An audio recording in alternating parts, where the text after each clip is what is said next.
16h30, Cyrielle Sarah Cohen. Bonjour à toutes et à tous et bienvenue sur Radio J. Ravie de vous présenter cette nouvelle émission aujourd'hui jusqu'à 16h30 avec mon invitée. Elle est la maman des plus célèbres Triplés, cette BD qui a nourri vos soirées enfantines ou bien et ou de parents jusqu'à nos jours. La créatrice de la bande dessinée, Nicole Lambert, vient nous voir pour deux nouveaux albums des Triplés, une nouvelle série sur France 5 chaque week-end et sur Occo et des surprises pour les 40 ans de ces célèbres enfants. Un échange suivi de mon coup de cœur à 16h05. L'occasion, comme toujours, de découvrir nos invités en direct live sur nos plateformes streaming radioj.fr et sur Radio J. 15h, 16h30, Cyrielle Sarah Cohen. Radio J. Bonjour Nicole Lambert. Bonjour. Merci beaucoup d'être mon invitée aujourd'hui. On va bien sûr découvrir votre actualité évoquée, mais aussi l'envie de savoir en partie qui vous êtes au-delà de ce que vous faites. Et pour ce faire, je vous demanderai 3 mots pour vous décrire. Vous diriez quels mots? Ah, comme ça. Faudrait dire enfant, dessin et bonheur. Et bonheur. Eh bien, j'ai déjà ma réponse, mais on va voir si ça colle avec vous tout du long de cette émission. Et alors, le début, toujours le début. Nicole Lambert, vous êtes née un 8 septembre à Paris. Vous êtes la fille de la comédienne France Asselin, d'un papa metteur en scène. Quel genre d'enfance vous diriez que vous avez eu aujourd'hui et dans quel cadre vous avez grandi? Alors, j'étais une enfant unique, ça c'est très particulier. Et puis, il n'y avait pas d'enfants dans ma famille, il n'y avait pas de petits cousins, j'étais vraiment la seule enfant. Et en plus, j'ai beaucoup été élevée par mes grands-parents qui étaient très très âgés parce que par exemple, mon grand-père me racontait l'enterrement de Victor Hugo quand même, dont il se souvenait très bien, il avait 5 ans. Enfin, vous voyez, et donc j'ai eu une enfance un peu comme une petite plante en vase clos, sauf pendant les vacances où j'avais plein de copains, je me défoulais. Et donc je ne faisais qu'imaginer. Je racontais des histoires, j'écrivais. Et j'étais complètement, comme on disait, dans la lune. Et je parlais toute seule à des gens imaginaires. Enfin, surtout Robin des Bois, c'était mon chouchou quand même. Et j'étais barrée, comme on dit, complètement. Quand vous êtes petite, vous passez votre enfance à vous raconter des histoires, mais aussi à dessiner. Dans un atelier, celui de votre grand-père qui était relieur, et vous, et cette anecdote, je la trouve très jolie parce que c'est un fil qu'on va tendre tout du long de cette émission. Vous cousiez les pages en fait d'un livre que vous imaginiez, j'imagine. Non, je faisais des petits dessins, j'écrivais l'histoire, puis je cousais les pages entre elles. Alors, quelquefois, il me donnait un petit morceau de cuir, comme ça me faisait une belle couverture. Voilà, et puis j'ai continué puisque je suis éditrice de mes livres. Et c'était au départ, on peut considérer votre début de métier d'éditrice. Vous passiez tous les jeudis sur les plateaux de cinéma en parallèle avec votre papa qui était metteur en scène. Et ça, on peut considérer que c'est votre métier de scénariste et d'auteur audiovisuel aujourd'hui. Est-ce que vous diriez que vous avez eu une enfance déterminante en tout point? Ou totalement déterminante, puisque vraiment j'ai fait toujours la même chose, c'est-à-dire imaginer, écrire, dessiner, faire des livres. Et garder cette âme d'enfant. Et garder une âme d'enfant, surtout. Il paraît que l'on se crée, on se forge une personnalité avant ses 8-9 ans. C'est discutable pour certains. Vous aimez, je crois, une citation de James Barrie qui dit « Rien de ce qui arrive après 12 ans n'est vraiment important ». Dans votre cas, à 11 ans, il y a une période difficile. Oui, à 11 ans, ma maman a eu un accident de voiture et est morte. Et donc, c'était comme tout le monde imagine, épouvantable.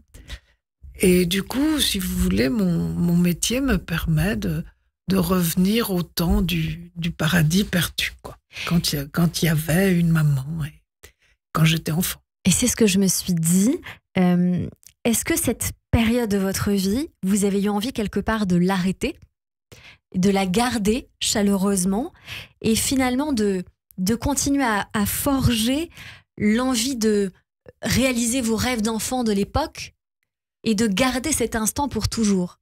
Oui, c'est vrai que c'est un grand privilège pour moi de revenir en enfance. Enfin, moi, l'enfance, c'est le temps que j'ai préféré.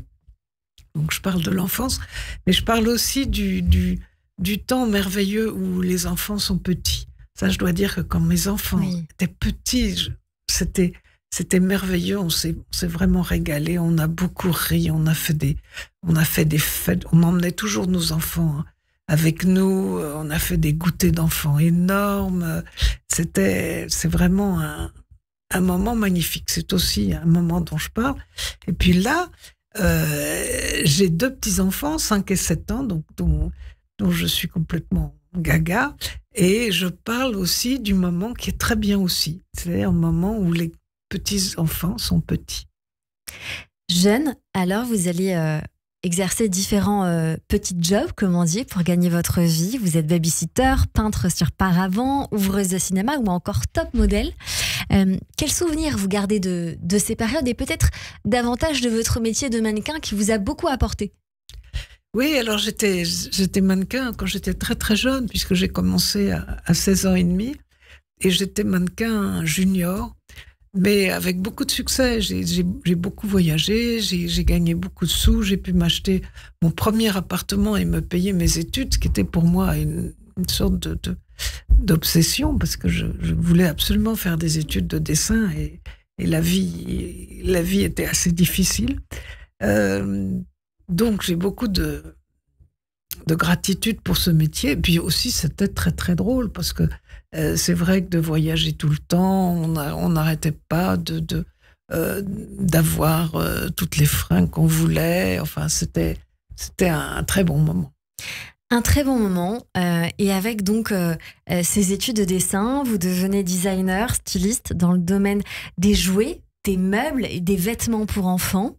Je crois savoir, et vous pouvez bien sûr me corriger si je me trompe, produisez des affiches, des illustrations pour des revues comme Elle, Parents, Baby Mini, Petit Faune ou encore Parents au Bon Point. Toujours les enfants. Ah oui, toujours les enfants. Moi, je crois que je suis vraiment une personne pour les enfants. Et c'est vrai que après avoir fait mes études, en fait, j'ai toujours voulu créer des héros et imaginer leur histoire, mais je savais que ce serait vraiment difficile, qu'il faudrait vraiment me lancer quand je serais sûre. Et donc, j'ai été designer, j'ai fait beaucoup de vêtements, j'étais chez Daniel Echter, j'étais chez Bonpoint, chez Petit Faune, enfin, j'ai fait des imprimés aussi pour Liberty, enfin, toutes sortes de choses. Et puis, un jour, tous les soirs, mais déjà quand j'étais mannequin, tous les soirs, je faisais mes petits dessins, j'imaginais mes personnages. Et bon, là, les triplés, je me suis dit, voilà, ça y est, j'y vais, je me lance. Et il y a eu un déclencheur assez particulier, parce que vous devenez marraine.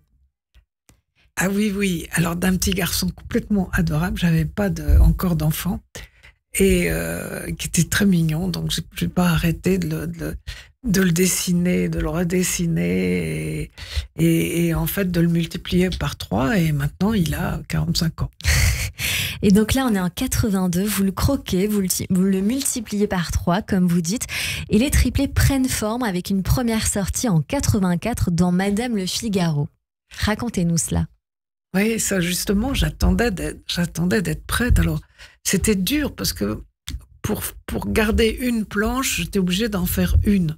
Parce que c'est un métier très spécial, hein, d'être cartooniste, comme on dit en anglais, enfin d'être dessinateur humoristique avec une page régulière. Et donc, j'avais fait 8 planches péniblement, et je suis arrivée chez Madame Figaro. Et Marie-Claire Powell, qui lançait tout juste le journal, m'a dit oui, ça me plaît beaucoup, allez, on y va. Et en effet, j'avais attendu, mais j'avais eu raison, parce que ça a tout de suite marché. Les lecteurs se sont tout de suite, tombés amoureux des personnages. Et voilà, 40 ans plus tard, les triplés sont toujours vivants. Et vous publiez une planche par semaine. Ouais. Puis, juste après, Pierre Lescure vous commande une série télévisée pour Canal+, qui lui aussi en était à ses débuts comme la chaîne. Et voici le générique.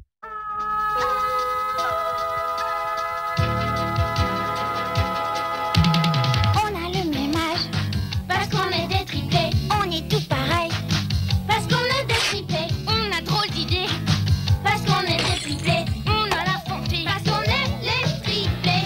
C'est mon petit frère, c'est ma petite sœur, c'est mon petit frère. Parce qu'on est les triplés, les triplés, les triplés. Parce qu'on est... Voilà pour le générique assez mythique de cette époque. Et puis Hachette publie le premier grand album des triplés. Quelle émotion vous avez gardée, si je puis dire, de ce premier accouchement-là? Ah bah si vous voulez, c'était mon rêve, les livres. Et je dois dire que j'ai eu... je suis allée chez Hachette parce que j'aimais beaucoup les grands albums Babar quand j'étais petite. Oui. Donc je suis allée chez Hachette, j'ai pris rendez-vous et c'était monsieur Jean-Claude Dubos qui était le directeur d'Hachette et je lui dis oh là là, j'aimerais avoir des albums comme mes Babar quand j'étais petite avec le dos toilé. Il me dit oh là là, mais ça ne se vendrait plus, ça ne se fait plus du tout, etc. Je dis, oh si, je voudrais. Puis il a été adorable. Et il a joué le jeu. Et après, ils ont réédité les Babar avec le dos toilé en grand format. Comme vous aimiez. Voilà. Tout va très vite. Les albums s'enchaînent, le merchandising se déchaîne, les personnages s'internationalisent au Japon, au Canada, en Italie, en Grèce, en Suisse. Et les albums des triplés dépassent le 1 million d'exemplaires vendus rien qu'en France. C'est un carton. Comment vous arrivez à l'expliquer, ce grand succès? Oh ben, je crois que c'est des personnages vrais, pour lesquels leur auteur a des sentiments vrais, et puis que ça en appelle en effet à toutes ces périodes importantes que sont l'enfance de ses enfants et l'enfance de ses petits-enfants. Et je pense que les gens aiment retourner dans ces périodes-là. Il y a à 50 ans, vous réalisez un autre rêve qui est dans la continuité de votre grand-père. Vous réalisez votre rêve et vous fondez cette maison d'édition. En 2004, les triplés fêtent leur 20e anniversaire. Il se passe beaucoup de choses, des expositions. Il y a même Hermès qui édite un carré, le premier consacré à ces personnages de fiction. Des grandes expositions, encore une fois, beaucoup de choses partout dans le monde. Et puis encore 10 ans plus tard, les 30 ans des triplés, vous faites naître au total plus de 35 ouvrages, si j'ai bien compté. Oui. Aujourd'hui, avec un lot de bonheur et d'inspiration nouvelle, en devenant d'une part maman et puis grand-mère, comme vous nous l'avez dit. Et aujourd'hui, 40 ans plus tard, 2 nouveaux albums, une nouvelle série et des surprises. J'ai envie de dire que vous avez sacrément bien réussi votre vie, en tout cas professionnelle, Nicole Lambert, et je crois que votre maman serait très fière. Ça, c'est gentil de me dire ça. Et en effet, si vous voulez, moi, je reste très attachée même aux gens qui sont morts. Et j'essaye de faire des choses qui les rendraient fiers. Je me dis, voilà, bah, s'ils me voient, bah, ils sont... Alors, donc, la maison d'édition, par rapport à mon grand-père, mais il aurait été enchanté. Oui. Oui, c'est un joli rêve. Il y a donc 2 nouveaux albums, Le bruit des bêtises, Nos mots d'enfant. Racontez-nous ce qu'il y a dedans et peut-être les anecdotes potentielles qui vous ont inspiré. Oui, alors les mots d'enfant, c'est assez miraculeux, si vous voulez. Il faut les noter. Et j'en ai fait beaucoup quand j'étais enfant. Et puis surtout, il y a des gens qui me racontent. Alors, j'ai à la fois tout un réseau de copines qui me passent un coup de fil dès que leur enfant fait quelque chose de drôle, et puis toute la famille, et puis beaucoup de lecteurs qui m'écrivent. Alors, des choses qu'on ne pourrait pas inventer. Par exemple, c'est un neveu à moi qui... il passait devant une plaque dans la rue, et il y avait marqué « Place Anatole France ». Et alors il dit qui c'était Anatole France, et alors du coup son frère lui dit c'était le père de Miss France. Ouais, des choses trop comme ça. mignon. Et vraiment, alors là, mon petit-fils, il arrive chez une dame un peu âgée qui avait encore une télévision ancienne, un peu cubique, comme ça, noire, dans le salon. Et il lui dit, pourquoi t'as mis ton micro-ondes dans le salon? Vous voyez? Ou alors, il passe devant une plaque avec un petit garçon qui passe devant une plaque avec marqué rhumatologue. Il dit, ah oui, c'est là qu'on va quand on est enrhumé. Ben voilà, c'est toutes sortes de trucs que j'aime bien collectionner. C'est très joli. Pour cet album-là, il est spécial parce que les bénéfices de cet album seront reversés, je crois, à la maison des enfants de l'hôpital Necker. Oui. Pourquoi cette initiative? Eh bien, parce que je trouve que j'ai beaucoup reçu avec toutes ces anecdotes qu'on m'a racontées. Et c'est des enfants. Et là, c'est pour aider les parents d'enfants qui vont. Et de frères et sœurs, si vous voulez, c'est assez formidable ce qu'ils font à cette maison des parents de Necker. Donc, quand vous avez un enfant hospitalisé et que vous n'êtes pas parisien, vous pouvez aller là aussi. Voilà, et je me disais que c'était bien que d'enfant à enfant, ça fait... C'était pour remercier, en fait. Ce deuxième numéro, vous le consacrez au bruit des bêtises, parce qu'il y a un bruit. Ah oui, alors ça, j'adore. C'est vraiment...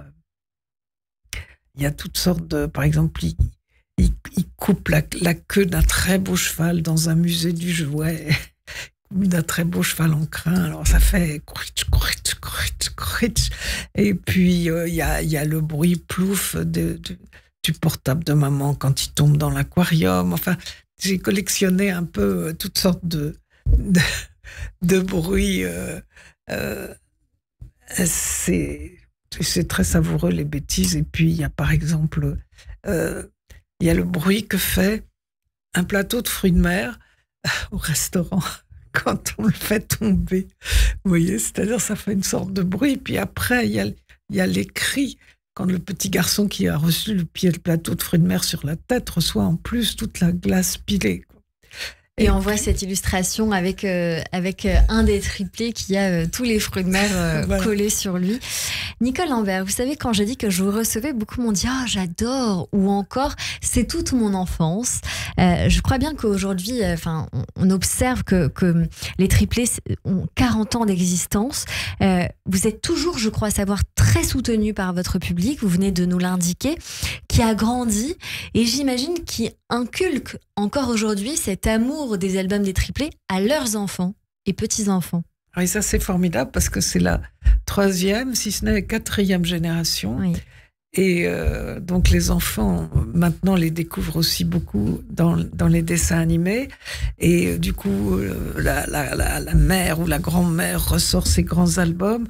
Et si vous voulez, dans les signatures ou dans les endroits où je rencontre le public, mais je suis bouleversée par ce que les gens me disent. Et puis, je suis bouleversée de voir cette transmission. Plus, je trouve que c'est bien d'avoir les mêmes héros que ses parents ou que ses grands-parents, vous voyez, parce que souvent avec les enfants, ils aiment des trucs, on ne sait même pas ce que c'est, vous voyez.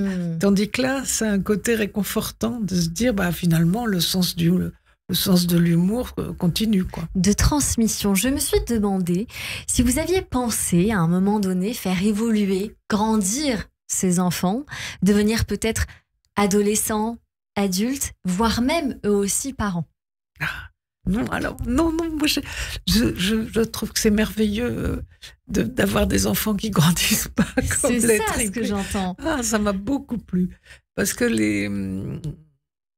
les enfants, alors il y a un moment où pour moi c'est terrible, c'est quand ils deviennent adolescents. Alors là, je suis totalement intimidée par les mal à l'aise, enfin peut-être, je pense aussi mal à l'aise qu'ils sont eux-mêmes. Et là, j'ai beaucoup de mal avec les adolescents. Et puis, j'ai pratiquement jamais rien fait pour les grandes personnes qui m'intimident beaucoup. Nicole Lambert, il y a une nouvelle série sur France 5. C'est chaque week-end et aussi sur Oco, des surprises pour les 40 ans des triplés. Cette nouvelle série dessinée sur France 5, elle existe depuis quelques jours, quelques semaines. Racontez-nous ce qu'on y trouve. Alors, c'est amusant parce que ça dure 7 minutes, donc c'est tout à fait différent des planches de la presse. Et il y a toutes sortes d'histoires qui touchent tout le monde, par exemple. Alors, il y a des nouveaux personnages. Il y a des personnages qui étaient déjà dans le Figaro, mais qu'on voyait pas beaucoup. Alors, il y a une petite fille de la boulangère qui est toute petite. Alors, on traverse avec elle des épreuves, par exemple. Il faut absolument qu'elle lâche sa tétine parce que sinon elle n'aura pas le droit de rentrer en maternelle. Alors les triplés commencent à essayer de lui faire enlever sa tétine. Il y a toutes sortes de choses. Il y a un personnage qui est un personnage très très très très comme il faut, très près des manières, qui s'appelle Tante Polly. Et en fait, Tante Polly, je lui ai fait la tête de la reine d'Angleterre. Donc ça, c'est... Et puis, il y a aussi des histoires, les triplés qui voient une dame enceinte et qui disent « Qu'est-ce qu'elle a, la dame ?» Et la maman leur dit « Elle est enceinte. » Et je dis « Mais toi, t'étais grosse comme ça quand t'étais enceinte ?» Elle dit « Oui, et même, vous savez, des triplés, j'étais encore plus comme ça. » C'est impossible. Ils veulent absolument pas la croire. Alors elle dit « Mais je peux le prouver. » Et elle leur montre la photo de son échographie. Oui. Alors là, ils sont complètement sidérés et ils commencent à imaginer, parce qu'il y a beaucoup d'imagination dans la série télévisée, ils commencent à imaginer comment ils étaient tous les trois dans le ventre de leur maman. Alors, est-ce qu'ils avaient des habits? Non, ils n'avaient pas d'habits. Est-ce qu'ils avaient à manger? Oui, ils avaient à manger tout ce que je mangeais, dit la maman. Ah bon, mais alors ça nous tombait sur la tête. Enfin, si vous voulez, il y a toutes sortes de fantaisies, je pense, qui toucheront vraiment les enfants. 78 épisodes à retrouver donc sur France 5 chaque week-end et aussi sur OCO. Restez avec nous, on continue cette émission avec vous, Nicole Lambert. Dans un instant, on poursuit également avec mes chroniqueurs Christophe Barbier et Charlène Villemer qui nous rejoignent pour découvrir les goûts de notre invité. Mais tout de suite, c'est le rappel des titres sur Radio J.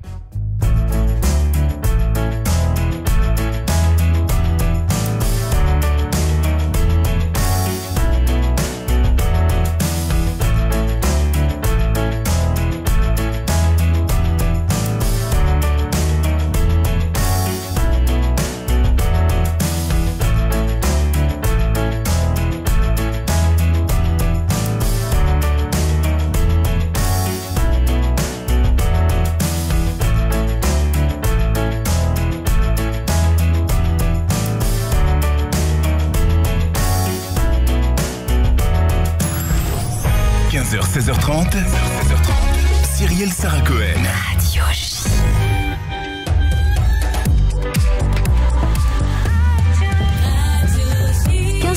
Sur Radio J, bonjour et bienvenue. Tout de suite, le rappel des titres avec Eva Soto.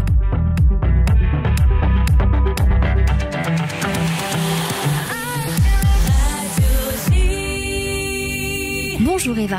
Bonjour Cyrielle, bonjour à tous. À la une de l'actualité, 4 mois depuis les massacres antisémites du Hamas en Israël et l'hommage national aux victimes du 7 octobre qui a eu lieu à la mi-journée aux Invalides à Paris. Fait exceptionnel, pas de cercueil, mais les portraits des 42 victimes françaises tenues par des gardes nationaux, accompagnés du Kaddish de Ravel. Au total, 55 familles ont participé dans le cadre d'une délégation accompagnée par l'ambassade d'Israël en France, des Françaises donc, mais aussi israéliennes. Cérémonie également en Israël à Tel Aviv, place des otages. Israël où le discours d'Emmanuel Macron a été entendu et notamment où on a retenu sa phrase, celle où il dit que le Hamas a perpétré le massacre antisémite le plus important de ce siècle. Emmanuel Macron qui juste après s'est entretenu avec les familles des victimes, des familles d'otages du Hamas également. Elles avaient adressé une lettre solennelle à Emmanuel Macron car elles étaient opposées à la présence de députés de la France insoumise. Mais les élus du parti de Jean-Luc Mélenchon ont participé à l'hommage. Émeric Caron a été brièvement hué à son arrivée. En Israël, le 124e jour de guerre contre le Hamas, l'armée israélienne annonce officiellement la mort d'un réserviste qui a succombé à ses blessures. Hanan Drori, 26 ans. Sa mort porte à 227 le nombre de soldats israéliens tués lors de l'offensive terrestre contre le Hamas. Le Congrès américain ne parvient pas à débloquer une aide de 17 milliards pour Israël. Joe Biden souhaitait que ces fonds soient couplés à une aide pour l'Ukraine, mais les parlementaires conservateurs, majoritaires à la Chambre, s'y sont opposés. En France, le ministre de l'Intérieur a annoncé la dissolution d'une association lilloise d'ultra-droite. La Citadelle est connue pour son bar identitaire tenu à Lille. Dans le décret qu'il a présenté, Gérald Darmanin précise que la Citadelle incite à la xénophobie et à la violence. Et merci beaucoup Eva Soton. On vous retrouve à 16h pour le journal complet. Tout de suite une très courte pause et on poursuit notre émission avec mon invité Nicole Lambert et mes chroniqueurs sur Radio J. Radio J. Radio J. Bonjour, c'est Lise Gutmann. Le 10-11, Lise Gutmann. Ravie de vous retrouver tous les matins au programme Judaïsme, divertissement, communauté. Radio J. Radio J. Vous écoutez Radio J à Paris sur 94.8 en DAB+, et sur notre appli Radio J. Radio J. Radio J. Radio J. Radio J. Radio J. 15h, 16h30. Cyrielle Sarah Cohen. De retour sur l'antenne de Radio J. Merci de passer votre après-midi avec nous jusqu'à 16h30 avec mon invité aujourd'hui, Nicole Lambert. Pour les 40 ans des triplés, dans cette partie d'émission, on va découvrir toute la culture que vous aimez ou bien qui pourrait vous plaire. Et tout de suite, Christophe Barbier nous emmène au théâtre. Et mes acclamations, mon enthousiasme, viva notre bienfaiteur. Olé, olé, olé. Et cher Christophe, aujourd'hui j'avais envie de vous faire parler d'une pièce forcément que vous connaissez bien qui s'intitule Les Diaboliques. Bonjour Christophe. Vous me faites le cadeau de parler, chère Cyrielle, des Diaboliques de Barbey d'Aurevilly que j'ai eu le bonheur d'adapter pour le théâtre de poche Montparnasse. Pour tout vous dire, je n'ai pas grand mérite, car la langue de Jules Barbey d'Aurevilly est un français magnifique, imagé, coruscant et fantasmatique. J'ai encore moins de mérite quand je vois le résultat en scène, car la mise en scène de Nicolas Briançon transcende l'écriture même de la pièce. Briançon jongle avec ses acteurs qui interprètent tous les rôles en changeant de personnage et compose à 4 un seul et même narrateur. L'histoire des Diaboliques, Cyrielle, est diabolique. Ce livre n'aurait jamais dû exister. Il a eu plus de postérité que de succès lors de sa parution. Toutes les nouvelles contenues dans ce recueil étaient connues avant la publication du livre, et toutes les suites promises sont restées dans la tête de l'auteur.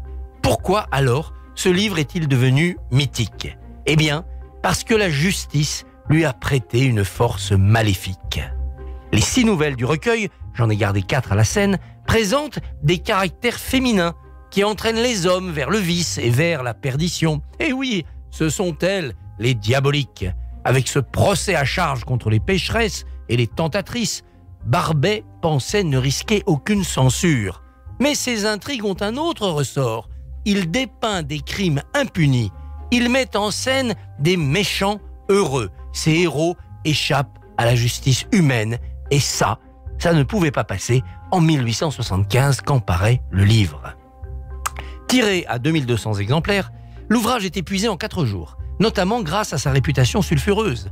Barbey risque un procès, il est convoqué par un juge, il accepte de retirer les Diaboliques de la vente. On saisit les 480 exemplaires en fabrication à l'imprimerie pour attentat à la morale publique. Léon Gambetta vole au secours de Jules Barbey d'Aurevilly. Le procès est évité, l'auteur se réfugie dans sa Normandie et se fait oublier. Quelques années plus tard, il tente de republier ces Diaboliques, mais l'époque a changé. Ces histoires ne semblent plus vraiment scandaleuses et l'ouvrage n'a pas un grand retentissement. Quelle malédiction! C'est le cinéma qui va ressusciter les Diaboliques, avec Haute-Claire d'abord, une adaptation d'une des nouvelles, Le Bonheur dans le crime, avec Mireille d'Arc et Michel Piccoli. Et puis en 1955, avec le film d'Henri-Georges Clouzot, Les Diaboliques, avec Paul Meurice et Simone Signoret. Mais c'est là une adaptation d'un roman par Boileau et Narcejac, un roman qui n'a rien à voir avec le livre originel, mais qui redonne au titre Les Diaboliques toute sa force maléfique, mais Barbey d'Aurevilly n'y est pour rien. La malédiction des Diaboliques continue. Merci beaucoup Christophe Barbier. Et puis Sandy Boulanger en face de moi me regardait, me disait, je disais, aujourd'hui nous avons adapté cette chronique à Christophe Barbier bien évidemment, et on se disait mais quel lien avec notre invité? Eh bien c'est vrai que parfois les enfants sont un petit peu diaboliques. Qu'en pensez-vous Nicole Lambert? Oh, bon petit diable quoi. C'est très bien répondu. Allez, tout de suite c'est la chronique flashback de Charlène Villemer. Radio J. 15h, 16h30, Cyrielle Sarah Cohen. Bonjour Charlène. Bonjour Cyrielle, bonjour Nicole Lambert. Bonjour. Je suis ravie d'être parmi vous aujourd'hui pour cette nouvelle chronique flashback. Chronique dans laquelle nous allons revenir ensemble sur vos goûts culturels, Nicole. Et on commence en musique avec une chanson qui traverse les âges. Comment ne pas perdre la tête, serré par des bras audacieux, car l'on croit toujours aux doux mots d'amour quand ils sont dits avec les yeux. Flashback, nous sommes en 1942, quelques années avant votre naissance, Nicole Lambert, quand Lucienne de Lille interprète Mon amant de Saint-Jean, un titre intemporel repris par de nombreux artistes depuis. Édith Piaf, Bourvil ou Mouloudji l'ont chanté jusqu'à ce que Patrick Bruel, que l'on salue au passage, s'en empare pour lui redonner un coup de jeunesse. Il twiste la version à la 3e personne du singulier et grâce à lui, les jeunes générations ont ainsi pu découvrir cette histoire née dans la cité impériale de Compiègne. Et oui, c'est à Saint-Jean-au-Bois, près de Compiègne, que cette chanson voit le jour. Et comme on s'en doute, elle est tirée d'une histoire d'amour dans une petite auberge nommée À la bonne idée. Alors si ces murs pouvaient parler, ils nous raconteraient l'histoire de cette chanson, mais fort heureusement, on la connaît grâce à l'ancien adjoint au maire de la ville, Jean-Pierre Baume. Cette histoire, c'est celle d'Émile Carrara, producteur et compositeur très en vogue à Paris. Il tombe amoureux de Suzanne, une jeune femme du Vieux Moulin, le village voisin. Les amants sortent souvent et vont danser au bal. Amoureux et impatient, Émile emmène sa dulcinée à l'auberge de la Bonne Idée pour la demander en mariage. Et c'est à partir de là que les versions divergent. Alors certains affirment que le producteur s'est contenté d'une aventure d'un soir et d'autres qu'il aurait épousé la belle. Et c'est la seconde hypothèse qui est la bonne. Émile Carrara a bien épousé Suzanne. Mais voilà, le compositeur, connu pour sa frivolité, compose la musique en 1937 et confie l'écriture au parolier Léon Agel. Le ton ne laisse aucun doute quant à l'issue de la liaison amoureuse. Il ne m'aime plus, c'est du passé, n'en parlons plus. Alors la chanson n'en est pas à sa première version. Une première interprétation paraît d'abord en 1937 sous le titre Les Barbeaux de Saint-Jean, suivie d'une deuxième version, Mon costaud de Saint-Jean, chantée par Jeanne Chacun. Mais c'est sur les ondes de Radio Paris en 1942 que la chanson au rythme de valse musette devient célèbre. La version que l'on connaît aujourd'hui donc. Une plaque est d'ailleurs posée devant l'auberge en 2007 pour commémorer les 70 ans de la création de cette chanson. Et c'est vrai qu'on est très marqué récemment par la version de Patrick Bruel qu'on a pu entendre tout à l'heure. Quelle est votre version préférée, vous, Nicole ? Je crois que c'est Lucienne de Lille. Oui. Mais c'est vrai que Patrick Bruel aussi, c'est super. Et ce qui est bien surtout, c'est que tout le monde s'en empare. Oui. Qu'il y ait plusieurs choix. Quoi. On va poursuivre en musique avec un titre rock anglais qui plaît à notre invité Charlène. Et oui, Cyrielle, il s'agit du hit du groupe Herman's Hermits, No Milk Today. No milk today, it wasn't always so. The company was gay, we turned night into day. Flashback, nous sommes en 1966 quand le single No Milk Today sort au Royaume-Uni. Nicole, vous êtes alors mannequin et vous vous produisez dans de nombreux pays. Pas encore. Mais je suis lycéenne et je suis très amoureuse de Herman, qui était le chef du groupe Herman's Hermits. Et voilà, et je pensais que c'était complètement oublié cette chanson. Et je suis ravie que vous l'ayez retrouvée. Elle est géniale cette chanson. C'est vrai. Non, alors cette chanson a connu un succès international, n'est-ce pas ? C'est le premier single d'Herman's Hermits. Son orchestration est ponctuée de tambourins, de carillons et nappés de cordes. Alors tous ces arrangements, on les doit au futur zeppelinesque John Paul Jones. Et cerise sur le gâteau, Peter Noone, le chanteur, donne le ton adéquat, je trouve, à ce titre pop frais, candide et mélancolique aussi à la fois. Alors cette chanson, elle nous parle de quoi ? Eh bien, sous ces airs de bluette, la signification est plutôt poignante. Elle parle d'un homme. Il revient chez lui après une période d'absence et découvre qu'il n'y a plus de lait à la maison. Alors le manque de lait symbolise en réalité la fin de sa relation alors qu'il était parti. L'atmosphère de la chanson est mélancolique, les paroles expriment le sentiment de solitude et de perte. La mélodie elle-même, douce et mélodique, renforce le caractère émotionnel de la chanson. Et dès sa sortie, c'est un succès. Le tube atteint le top 10 des charts au Royaume-Uni et devient l'une des chansons les plus connues des Herman's Hermits et toujours appréciée aujourd'hui, Nicole. Et pourtant, cette chanson n'a pas été écrite par le groupe. Derrière ce tube, oui, c'est la plume de Graham Gouldman, chanteur, musicien et parolier anglais populaire. La voix de Peter Noone, membre de Herman's, donne le ton à cette tranche de pop, mais c'est bien le chanteur Graham Gouldman qui a écrit cette chanson. Et qu'on adore découvrir et redécouvrir. Et on va continuer en lecture, Charlène, avec un roman que notre invité adore. Oh et saboteur, attention à ton fardeau dynamite. Il n'est point de romancier qui ne distribue ses nerfs et son sang à ses créatures, qui ne les fasse héritières de ses sentiments, de ses instincts, de ses pensées, de ses vues sur le monde et sur les hommes. C'est là sa véritable autobiographie. Cette citation est celle de Joseph Kessel, bien sûr. Et il en est ainsi du Tour du Malheur, ce cycle romanesque paru en 1950 chez Gallimard. Alors il se compose de 4 tomes, La Fontaine Médicis, L'affaire Bernan, Les Lauriers Roses et L'homme de plâtre. Une œuvre que l'auteur aura mis 20 ans à mûrir, 10 ans à écrire. Tout son temps s'y retrouve en une ronde de personnages qui apparaissent, disparaissent avant de revenir, bien sûr. Et au milieu du tous, il y a Richard Dallot, le personnage central. La saga débute au début de la Première Guerre mondiale, quand Richard est engagé volontaire. On suit son ascension, celle d'un brillant avocat parisien confronté à tous les excès, toutes les ambitions, jusqu'en 1925, qui marque la clôture temporelle du récit. Alors pendant 10 ans, cette âme pure, idéaliste et fougueux va faire le tour du malheur, emporté par les courants de l'histoire et par les vices de la société. La guerre, l'ambition, l'argent et les femmes. Une atmosphère que Joseph Kessel traduit dans sa préface par l'impatience de vivre, la jeunesse sans frein et l'indénouable angoisse de vérité. Pourtant, je crois que le destin de ce grand roman est assez paradoxal, Charlène. C'est vrai. Si le roman connaît un grand succès auprès du public, écoulé à plus de 500 000 volumes, la critique le boude largement, alors que ce livre est celui qui, dans toute son œuvre, tenait le plus à cœur à l'écrivain français, il est accueilli dans un silence glacial. Le seul critique à en faire l'éloge, c'est François Mauriac, qui l'a trouvé très fort et érige Joseph Kessel en véritable témoin de la guerre et de ses héros aussi. Oui, c'est vrai que c'était son roman préféré qui lui avait donné beaucoup de mal. Et il a eu quand même une tristesse que ce soit pas... Mais sinon, moi j'ai découvert le personnage de Kessel qui est absolument extraordinaire. Il a une vie absolument incroyable. Il est né en Argentine, je crois, juste avant le siècle, où ses parents étaient médecins.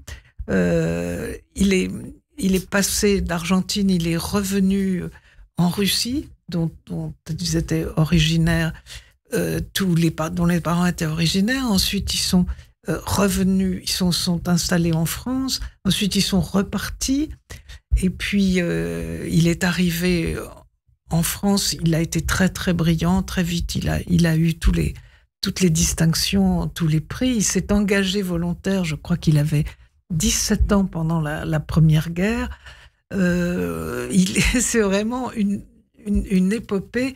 Il a eu la carrière de journaliste extraordinaire qu'on sait, donc il a été dans le monde entier. Il s'est ensuite engagé à Londres. À Londres, c'est lui qui a écrit les paroles du chant des partisans. Enfin, si vous voulez, c'est quelqu'un que je trouve magnifique, je trouve d'une beauté et d'un charme extraordinaire, parce que j'ai regardé un peu tout ce que j'ai pu trouver comme archives. J'aime beaucoup toute son œuvre, et en plus il est dans la Pléiade maintenant, donc on peut vraiment... Je crois que j'ai passé vraiment 3 mois avec lui, ne lisant que ça, en parlant à tout le monde. Et puis, voilà, c'est vraiment, pour moi, un être humain extraordinaire et un écrivain formidable. Et alors, ça devrait vous plaire, Nicole Lambert, parce que nous avons une recommandation à vous faire pour vous qui êtes auteur de bande dessinée. Et oui, Joseph Kessel, homme d'action, de lettres aussi, journaliste aventurier, vous venez de le dire, et résistant. Un auteur indomptable dont les dernières confessions sont à retrouver, Nicole, dans la bande dessinée Joseph Kessel, l'indomptable, de Juliette Cohen-Solal et Jonathan Ayoun, et illustré par Nicolas Otero. Judith Cohen-Solal, oui, que l'on retrouve tous les jeudis sur l'antenne de Radio G. Et on termine cette chronique avec du cinéma, Charlène.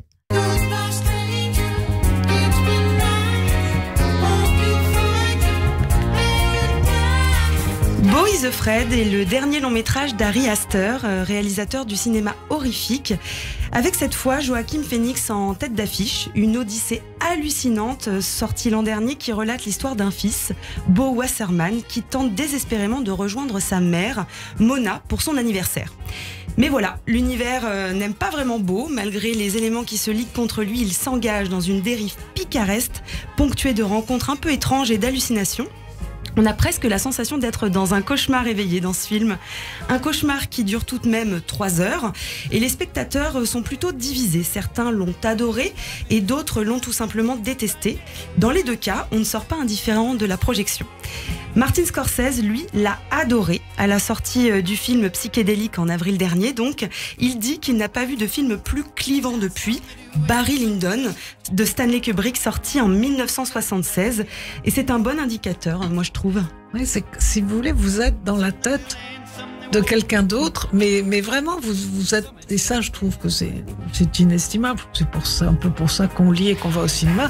Alors, c'est quelqu'un d'un peu effrayant, surtout pour lui-même, parce qu'il est... Enfin, on ne sait pas s'il est très, très paranoïaque, il est très fou, mais on adhère complètement et on suit. Et Joaquin Phoenix est absolument extraordinaire. Enfin, moi, c'est un des films les plus formidables que j'ai vus depuis plusieurs années. Et bien voilà pour la recommandation cinéma de Nicole Lambert. Merci beaucoup Charlène Villemer pour nous avoir fait voyager dans les goûts culturels de notre invité. Tout de suite, c'est l'introspection. Radio J. 15h, 16h30, Cyrielle Sarah Cohen. Et on poursuit cette émission avec une jolie séquence. Et je vais démarrer par une citation d'Oscar Wilde qui a dit « Parfois, nous pouvons passer des années sans vivre du tout et tout à coup, notre vie entière est concentrée dans un seul instant. » Je vous propose de faire cela maintenant avec vous, Nicole Lambert, avec une toute première question. Si vous aviez la possibilité de reprendre votre vie depuis le début, changeriez-vous quelque chose ? Bon, alors... C'est vrai que j'ai perdu ma maman quand elle avait 35 ans et moi 11, si vous voulez. Bon, déjà, je changerais ça. Enfin, c'est un peu lourd, ça. Un peu... Alors, mais plus léger, qu'est-ce que je changerais ? J'aurais peut-être eu encore 2 ou 3 enfants de plus, je crois. Je pense que ça va aider Sandy Boulanger. Quel conseil vous donneriez à un enfant pour réussir sa vie alors ? Alors le conseil, c'est ce que je disais à mes enfants quand ils cherchaient quoi faire. Et quand on me dit « Ah, les triplés, c'est incroyable, ça dure depuis si longtemps, pourquoi ?» etc. Je dis parce que je suis à ma place en les faisant. Et je dirais à un enfant qui cherche sa voie, je dis « Trouve ta place et puis ensuite... tu fais ce que tu dois être à ta place. » C'est-à-dire, si ta place est tout en haut, tant mieux, il faut essayer d'être tout en haut, c'est dur, mais si ta place est au milieu, il faut être content, il faut savoir que c'est votre place, et c'est bien. C'est-à-dire, je crois qu'il faut être honnête avec soi-même, et se dire, voilà, c'est ça que je dois faire, c'est ça que... Bon, c'est vrai que moi, ma place, c'est de faire rire 30 secondes les gens avec des histoires d'enfants. Y a-t-il eu un plus bel âge dans votre vie ? Le plus bel âge, la période marquante, je dirais. Ah écoutez, l'enfance, évidemment. Et puis, mais je dois dire que en ce moment, c'est très, très, très, très bien. C'est-à-dire que, bon, on me donne tellement de témoignages d'amour et d'affection et ça rappelle tellement de choses aux gens que je me dis... ça vaut le coup d'avoir 40 ans de plus pour vivre ça. Et puis aussi se dire, si je me retourne vers ma vie, c'est un des plus beaux âges parce que je suis si vous voulez, j'ai fait ce que je devais faire et puis, bon Dieu merci, je suis pas malade, il n'y a pas de graves choses. Et surtout avec mon mari, on se dit, voilà, on a bien fait. Je trouve que c'est très bien d'être avec le grand-père de ses petits-enfants, ce qui se fait rare. C'est un conseil que je donnerais aux jeunes couples de parents. Ça, et voilà, c'est vrai que c'est vrai que bon, on vieillit, mais c'est quand même très très bien. Est-ce qu'il y a quelque chose que vous aimeriez faire, Nicole Lambert, mais que vous ne faites pas? Alors, j'aimerais avoir du temps. J'aimerais avoir plus de temps, parce que je travaille beaucoup. Et ça, j'arrive pas vraiment à prendre le temps. J'ai plein de voyages que je voudrais faire encore. Et bon, c'est vrai que je travaille beaucoup. Est-ce qu'il y a quelque chose que vous avez fait en 2023 jusqu'à nos jours et dont vous vous souviendrez toute votre vie? Ah, de toute ma vie? Bon, à part la naissance de mes enfants, mais je vais vous dire tout le temps la même chose. Donc à un moment, on louait un appartement à Venise. Et on allait vivre dans cet appartement qu'on louait tous les ans, donc c'était comme si on y habitait tout le temps. Et je trimballais tout mon atelier, donc on pouvait rester des mois. Et je crois que j'ai beaucoup aimé vivre à Venise. Si je vous parle d'amour, Nicole Lambert, comment cela résonne? Oh, ça résonne bien, c'est bien. Bien, j'étais toutes sortes d'amour, mais tout c'était bien. Si vous pouviez changer une chose sur votre personnalité ou sur votre corps, vous changeriez quoi? Ah, j'aimerais être très mince et pouvoir manger beaucoup. La gourmandise. Si vous étiez présidente, quelle serait la première des mesures que vous prendriez? Ah.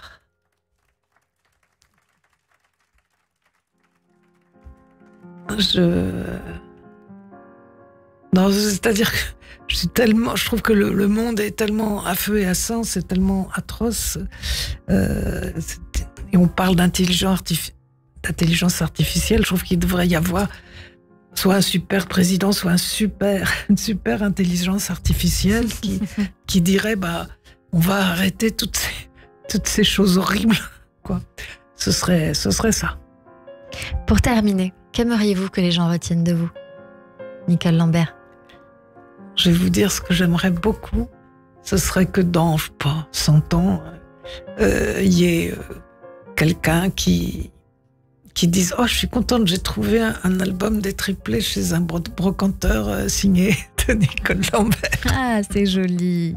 On peut retrouver alors cette séquence en podcast sur le YouTube de Radio J, radioj.fr et sur toutes les plateformes d'écoute de l'émission. Radio J. 15h, 16h30, Cyrielle Sarah Cohen. Allez, vous restez encore avec nous sur Radio J, une petite pause musicale. Dans un instant, notre coup de cœur du jour, notre experte Sandy Boulanger. Et tout de suite, de la musique, la pause et le journal de l'info. Restez connectés sur Radio J. And I really have enjoyed my stay, but I must be moving on. Like a king without a castle, like a queen without a throne. I'm an early morning lover, and I must be moving on. Now I believe in what you say is the undisputed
some you just can't tell. There's some that will and some that won't. There's some it's just as well. You can laugh at my behavior, that'll never bother me. Say the devil is my savior, but I don't pay no heed. And I will go out shining, you shine like brand new. I'll never look behind me, my troubles will be few.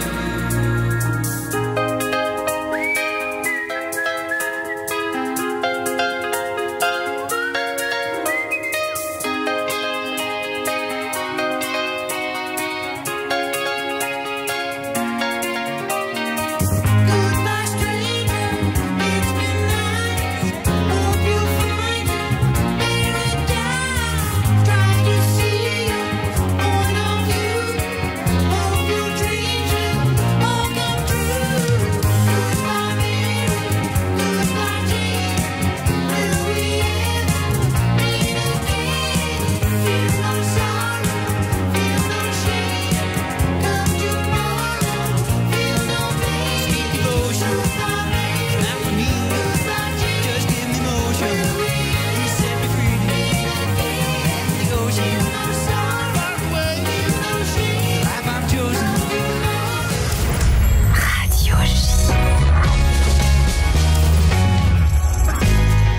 Radio J. Radio J, le 6-9, Ilana Ferradian. Tous les matins à 7h45 sur Radio J, Christophe Barbier. Je vous retrouve tous les matins dans le 6-9 d'Ilana Ferradian avec un invité politique chaque jour. C'est le Barbier du matin. C'est tous les jours à 7h45 sur Radio J. Radio J, Vous écoutez Radio J à Paris sur 94.8 en DAB+, et sur notre appli Radio J. Radio J.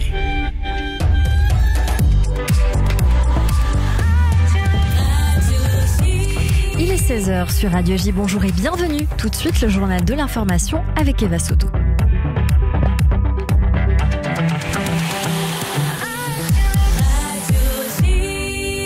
la une de l'actualité, 4 mois depuis les massacres antisémites du Hamas et l'hommage national aux victimes du 7 octobre qui a eu lieu à la mi-journée aux Invalides à Paris. Fête exceptionnelle, pas de cercueil, mais les portraits des 42 victimes françaises tenues par des gardes nationaux, accompagnés du Kaddish de Ravel. Au total, 55 familles ont fait le déplacement dans le cadre d'une délégation accompagnée par l'ambassade d'Israël en France, des familles françaises donc, mais aussi israéliennes. Cérémonie également en Israël, à Tel Aviv, place des otages, où le discours d'Emmanuel Macron a aussi été entendu. Notre correspondante à Jérusalem, Pascal Zonshine. Un événement organisé donc en hommage aux victimes, auxquelles participait aussi l'ambassade de France, et puis les médias israéliens étaient là à la fois pour suivre cet événement à Tel Aviv et la cérémonie à Paris. Les médias qui ont diffusé en direct le discours d'Emmanuel Macron et la phrase du président qui a été retenue en Israël, c'est celle où il a déclaré que le Hamas avait perpétré le 7 octobre le plus grand massacre antisémite de notre siècle. Notre correspondante à Jérusalem, Pascal Zonshine. Emmanuel Macron, qui juste après la cérémonie s'est entretenu avec des familles de victimes, des familles d'otages et de victimes du Hamas qui s'étaient opposées à la présence de députés de la France insoumise et avaient même adressé une lettre solennelle à Emmanuel Macron dans ce sens. Mais les élus du parti de Jean-Luc Mélenchon ont quand même fait le déplacement. Aymeric Caron a brièvement été hué à son arrivée. En Israël, le 124e jour de guerre contre le Hamas et l'armée israélienne qui annonce officiellement la mort d'un nouveau réserviste qui a succombé à ses blessures, le sergent d'état-major Hanan Drori, 26 ans, soldat de l'équipe de commandement avancé de la 551e brigade des parachutistes de réserve, originaire de Jérusalem. Il avait été blessé lors des combats dans le nord de la bande de Gaza en septembre. Sa mort porte à 227 le nombre de soldats tués lors de l'offensive terrestre contre le Hamas. La réponse du groupe terroriste aux propositions établies lors du sommet de Paris, un plan tout à fait inacceptable selon un haut responsable israélien cité par la chaîne 13. La question est maintenant de savoir s'il faut rejeter le plan du Hamas en bloc ou utiliser cette base pour négocier. C'est toute la question. Les détails en tout cas de ce plan avec notre correspondant à Jérusalem, Daniel Haïk. Hamas exige l'arrêt total et définitif des combats, la fin, dit-il, des attaques contre notre peuple, la sortie de toutes les forces israéliennes de la bande de Gaza, des garanties d'aide et de restauration de la bande de Gaza, donc une restauration qui serait dirigée d'une certaine manière aussi par le Hamas, la levée du blocus sur Gaza et ensuite seulement la libération des otages. C'est le Premier ministre qatari qui a annoncé cette réponse lors d'une conférence de presse conjointe avec le secrétaire d'État américain Anthony Blinken.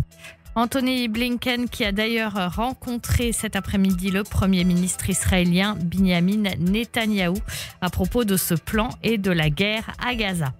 À Washington, le Congrès américain ne parvient pas à débloquer une aide de 17 milliards pour Israël. Joe Biden souhaitait que ces fonds soient couplés à une aide pour l'Ukraine. Les parlementaires conservateurs majoritaires à la Chambre et pour la plupart proches de Donald Trump veulent à tout prix débloquer de nouveaux fonds pour Israël, mais ils sont aussi nombreux à s'opposer à la validation de nouvelles aides pour l'Ukraine, estimant qu'il ne revient pas aux contribuables américains de financer un conflit qui, selon eux, s'enlise. En France, le ministre de l'Intérieur a annoncé la dissolution d'une association lilloise d'ultra-droite, la Citadelle, qui est connue pour son bar identitaire tenu à Lille. Dans le décret qu'il a présenté, le ministre de l'Intérieur, Gérald Darmanin, précise que la Citadelle incite à la xénophobie, à la discrimination, à la haine et à la violence. Et merci beaucoup Eva Soto, on vous retrouve demain à partir de 14h. En attendant, c'est la suite de notre émission avec mon invité sur Radio J.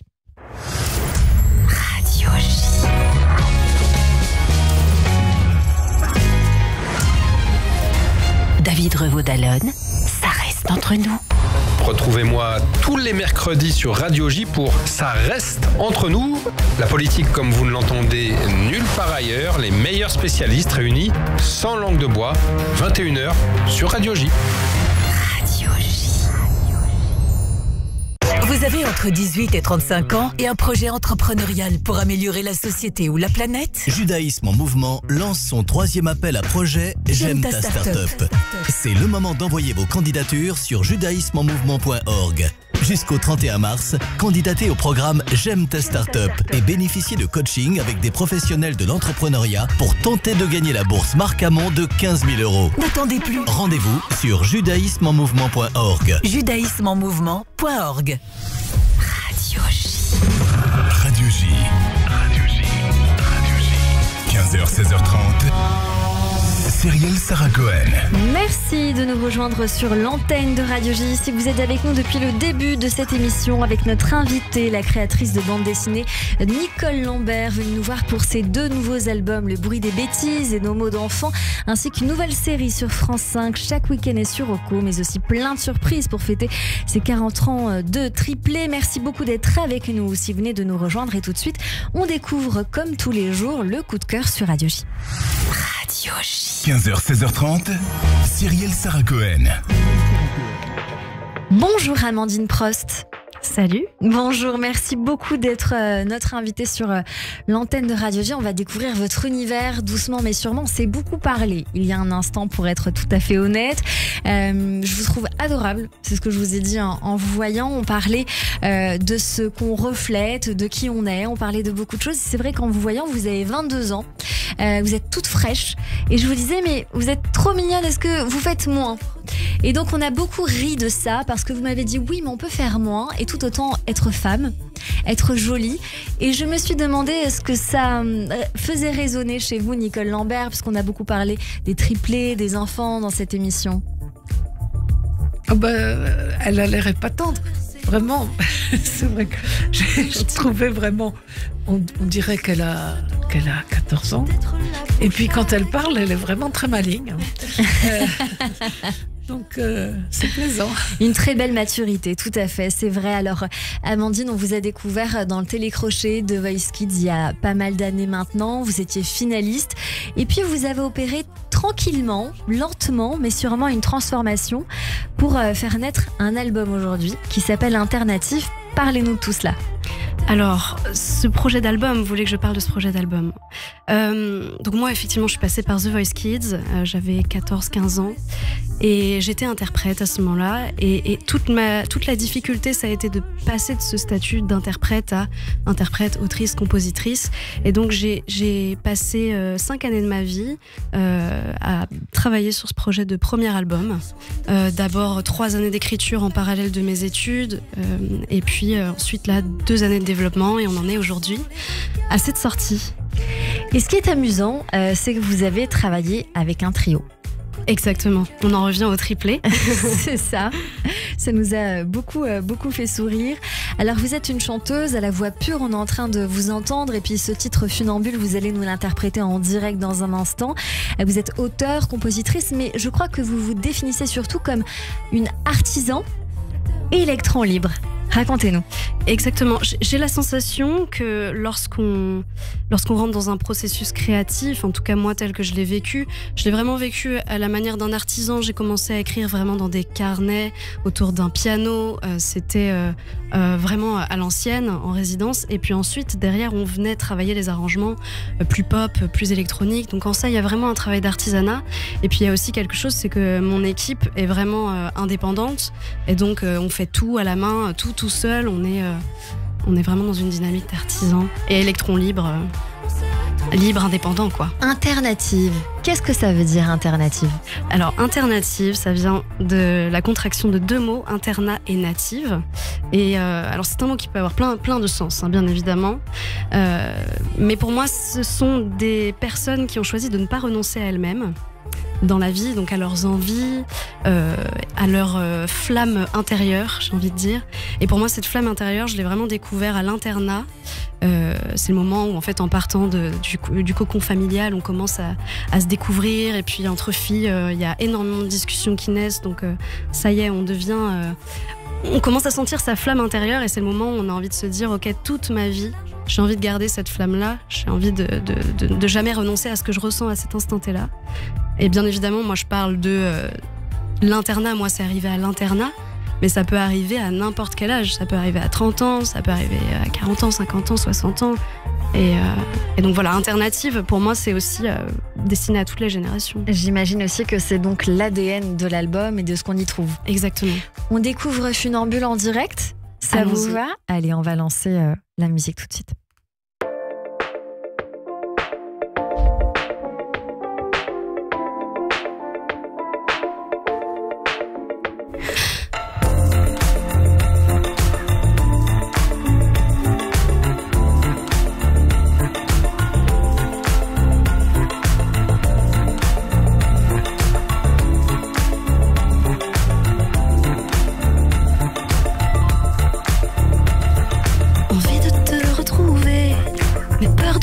Avoué, dernier préparatif, 2-3 gestes fétiches, délogé sur le vif.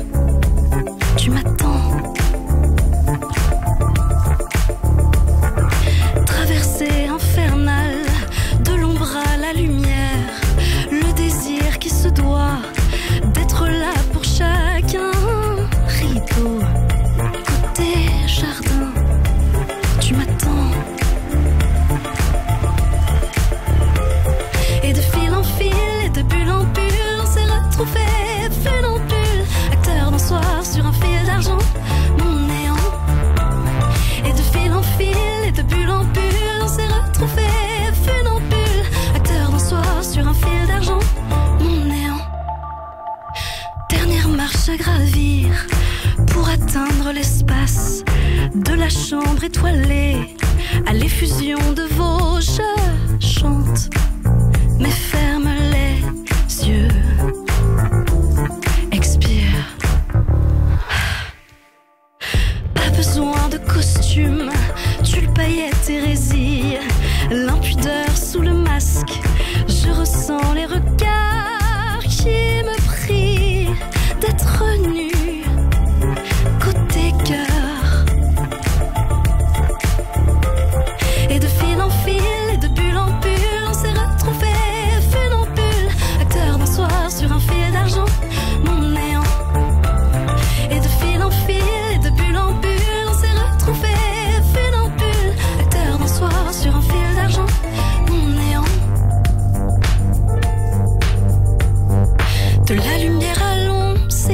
échos des cours. Votre voix qui résonne, désir inassouvi, l'inaccessible quête funambule. Funambule. Et de fil en fil, et de bulle en bulle, on s'est retrouvés. Funambule, acteur d'un soir sur un fil d'argent. Mon néant. Pam palapadapa, pam palapadapa, pam palapadapa, pam palapadapa. Acteur d'un soir sur un fil d'argent.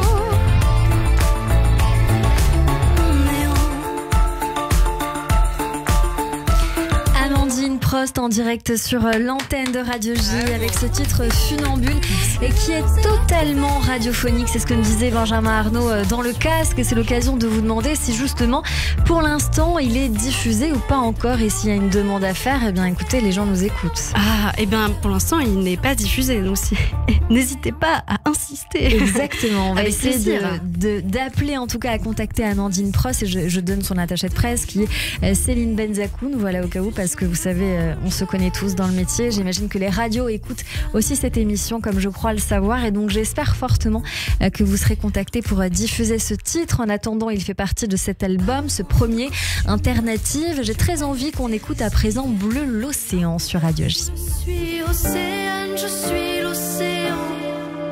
Je suis Sarah David, je suis l'enfant. Je suis Ève du temps d'Adam. Je suis Ève autant qu'Adam.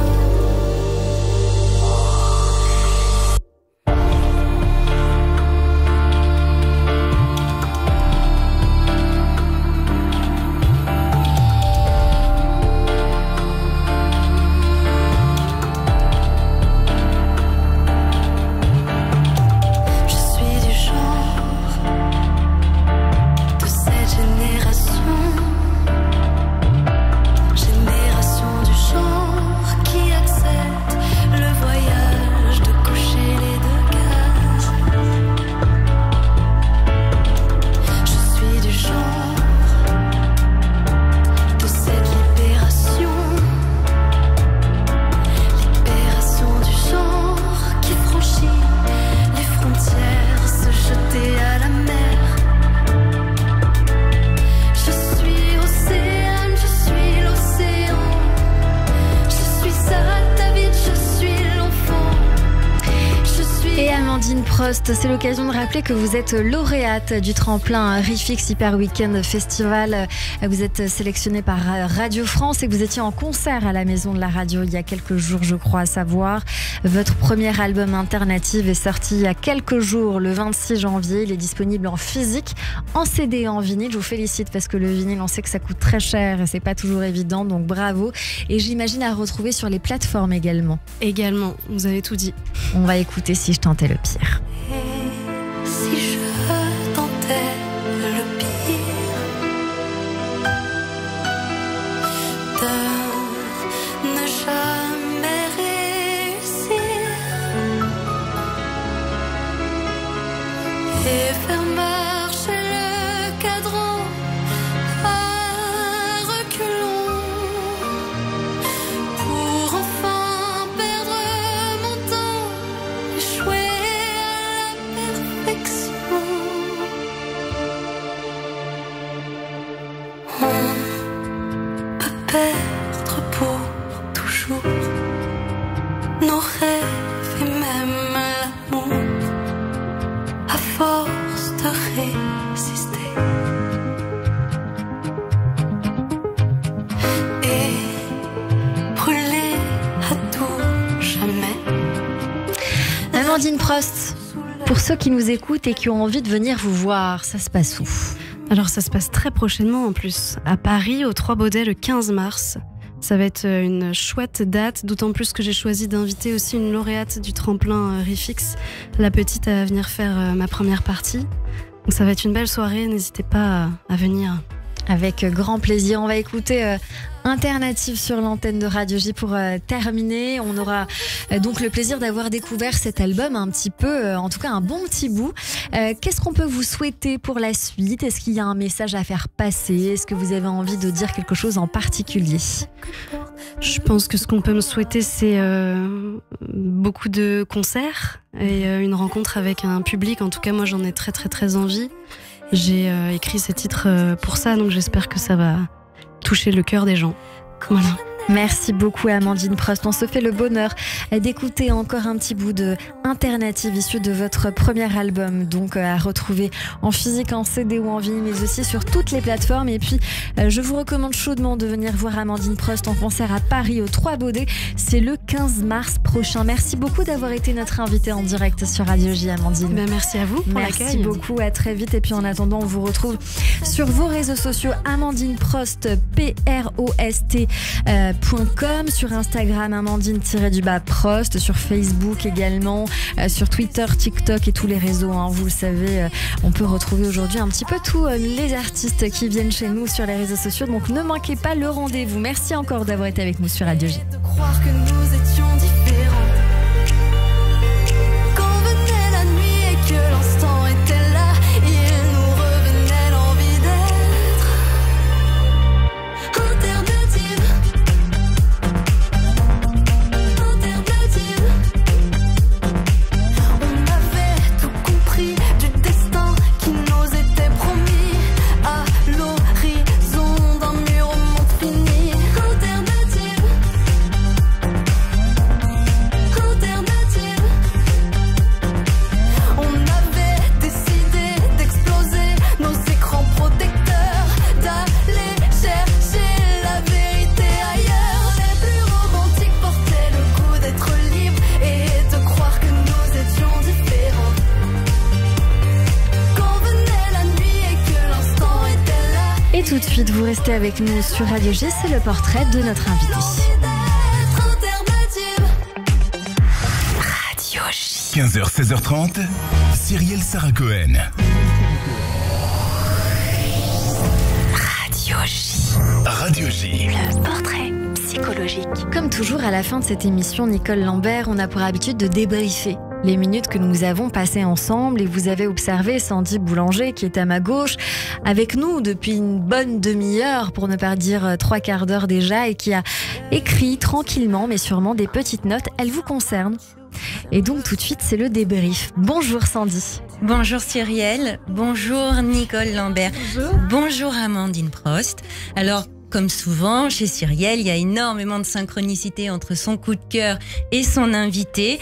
Eh bien, toutes les deux, j'ai envie de vous dire, vous avez su capturer des lucioles de moments de votre enfance pour les garder, alimenter votre créativité et continuer de nourrir le cœur des autres.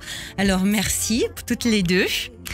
On va commencer par les 3 mots que vous nous avez partagés, Nicole, en débutant l'émission, qui étaient enfant, dessin et bonheur. Et vous allez voir effectivement que dans ce portrait qui n'est que quelques traits de vos traits, on va bien retrouver ça chez vous.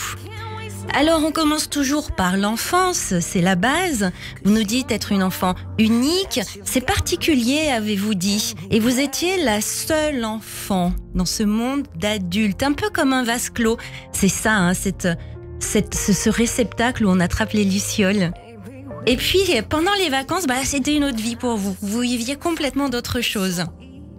Vous étiez, vous nous avez dit, dans la lune, entouré d'amis imaginaires, un peu voilà dans votre monde, à écrire et à dessiner. J'avais envie de dire, ça y est, l'alchimie des émotions était en marche.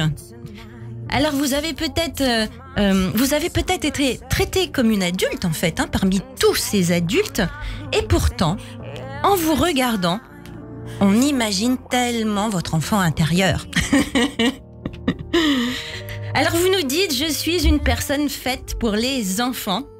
Ben oui, en utilisant votre intelligence mature d'adulte, vous jardinez encore et encore l'imaginaire magique, puissant de l'enfance, mais surtout sa candeur.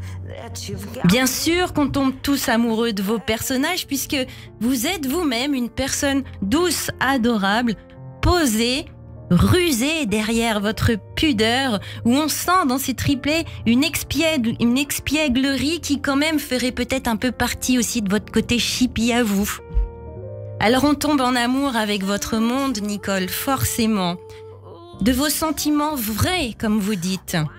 Et j'ai envie de dire même, pur. Il y a quelque chose de l'ordre de la pureté chez vous.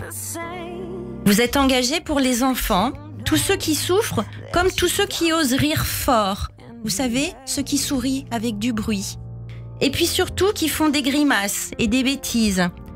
Vous avez accès à la saveur de ces bêtises, à la langue des oiseaux que les adultes perdent souvent. Vous savez, de ce rhumatologue qui soigne le rhume. Le sens de l'humour, c'est rire avec, toujours avec ce cœur d'enfant, et d'être adorablement chippie et chenapan. Les triplés, c'est un symbole fort du chiffre 3. C'est la tripartite. C'est aussi le conscient, le subconscient, l'inconscient. Et puis c'est aussi le symbole de la complétude, de l'harmonie, de la plénitude dans beaucoup de cultures. C'est la représentation du passé, du présent, du futur, du corps, de l'esprit et de l'âme. Et je pourrais continuer encore comme ça longtemps, mais en fait, ce qui est génial, c'est que chez l'enfant, c'est tout ensemble, tout le temps. Mélangé, ça fait corps. Et c'est simplement justement avec la joie d'un enfant qui revêt ses habits de fête, comme l'écrivait Alfred de Musset, on découvre à travers vos triplés tout ce que l'on peut vivre, tout ce que l'on n'a pas pu vivre, mais qu'on s'autorise encore, soit parce qu'on le raconte aux autres, soit parce que soi-même on va se le dire. Alors, parler infiniment à l'enfant qui est en soi, ça permet de conserver une joie éternelle. Sa période, plus ou moins longue selon les cas, qui est le réceptacle de l'ouverture du cœur. Du sourire qui fait du bruit, je vous le disais tout à l'heure, c'est délicieux, comme un plateau de fruits de mer qui tombe avec sa glace pilée. C'est aussi l'innocence. Et puis, c'est la sensorialité fabuleuse. C'est l'exploration des fourmis ramenant des trucs à leur maison. Ce sont les ombres chinoises que nos mains libérées vont pouvoir faire sous certaines lumières. C'est de se baigner en slip dans la rivière. C'est du bonheur en fait, qui chasse tellement de nuages et qui permet de danser ou d'apprendre à danser sous la pluie quand on a trop grandi. Alors Nicole, nous aimons vous voir aujourd'hui et les auditeurs pourront le voir eux aussi. On aime vous voir sourire, vos yeux qui brillent lorsque vous évoquez la beauté d'Herman par exemple. Vous nous avez dit dans l'introspection que ce qui aurait été vraiment chouette, c'est d'empêcher un enfant de vivre le deuil de son parent. Ça aurait été de faire plus d'enfants. En fait, vous parlez de ces moments d'amour, autant de qualité que de quantité. Bah oui, ça vaut le coup que vous ayez plus de 40 ans aujourd'hui d'expérience pour apprécier cette simple complicité de la vie. Ce cheminement à deux que vous nous avez gentiment confié vivre avec votre amoureux de toujours, parce que votre regard sur le cœur de la vie nourrit le nôtre. Alors, merci Nicole. Et puis pour terminer, j'ai comme une envie de vous serrer contre moi, mais je pense qu'on l'a tous ce sentiment. Et je vais vous dire quelque chose de très intime et de très pudique, mais du plus profond de mon cœur. J'ai envie de vous embrasser délicatement le coin de votre vision du monde. Merci pour cette émission. Merci à vous. Merci beaucoup Sandy Boulanger qui est notre thérapeute que l'on retrouve tous les mercredis sur l'antenne de Radio J. Radio J. 15h, 16h30, Cyrielle Sarah Cohen. C'est la fin de cette émission avec vous, Nicole Lambert. Vous êtes venue nous voir pour nous parler de 2 nouveaux albums, Le bruit des bêtises et Nos mots d'enfants. Une nouvelle série également sur France 5 chaque week-end et sur Oco, des surprises pour les 40 ans des triplés. Qu'est-ce qu'on peut vous souhaiter pour la suite, Nicole Lambert? Oh, écoutez, j'ai très envie que le printemps arrive, en fait. Et c'est vrai que maintenant j'habite en Normandie pratiquement tout le temps. Et je dois dire que c'est ça qui me fait plaisir. Et je me dis ça va arriver. J'ai déjà vu toute petite Prime Vert. Et voilà. Je suis une fille toute simple. Je voudrais juste que le printemps arrive et je m'en réjouis. Merci beaucoup Nicole Lambert d'être venue nous voir sur Radio J. Merci pour cet échange. Merci à l'artiste Amandine Prost d'avoir été avec nous sur Radio J pour nous parler de son album Alternative. Très joli album que nous sommes en train d'écouter avec ce titre Funambule. Retrouvez-la en concert à Paris au 3 Baudets. C'est le 15 mars. Merci beaucoup d'avoir été avec nous sur Radio J. Vous pouvez réécouter cette émission en direct sur radioj.fr, YouTube et toutes les plateformes de streaming évidemment. Merci à toutes et à tous de nous avoir suivis et rendez-vous demain dès 15h avec mon invité, le metteur en scène, acteur, comédien vu à la télévision, Julien Aluguette. À demain. Belle journée à tous sur Radio J.